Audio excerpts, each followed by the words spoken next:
Hey there, graphic designers. Today we're going to take a look at creating a multicolor design for producing something. So whether it's vinyl stickers or whether it's a t-shirt, it's the proper layer management and proper way to create this where everything will come out nicely in the end. So this is going to get broken down into 3 steps. This is the first step of 3.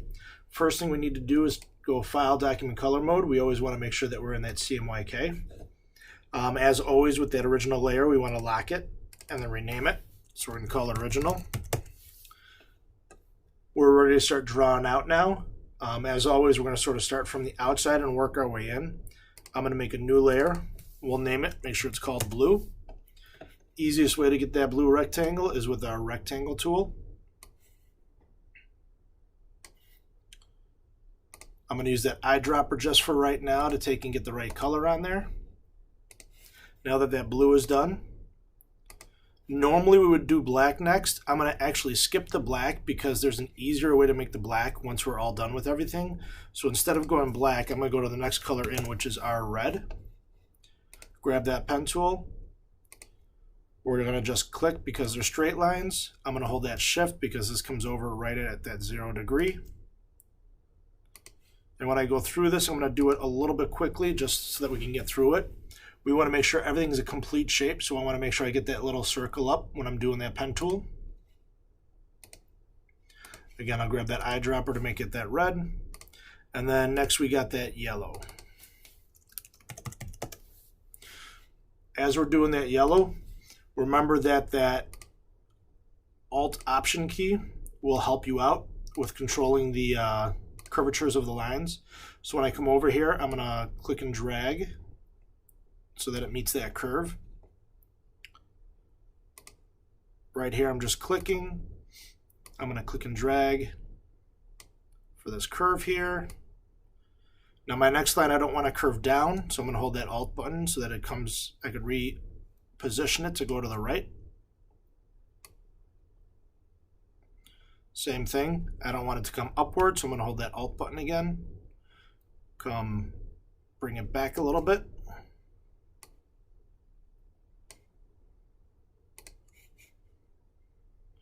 We're going to just keep working our way around through here.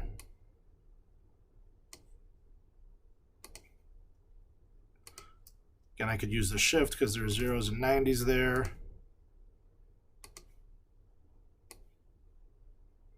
Clicking and dragging for those curved lines. When I'm completing the shape, I'm going to click and then hold Alt so that my line stays in place, but I could move that other one. We're going to do this shape down here real quick. And then the last little one is this little pie piece right here. Again, we're going to grab these, use our eyedropper, make it that yellow color. Now, we got the blue, red, and yellow traced out. The last one is that black. For the black, if we look at this, our black is surrounding our red, and our black is surrounding our yellow layer. So what we're going to do is actually turn on our red and our yellow. I'm going to select those red and yellows and copy them.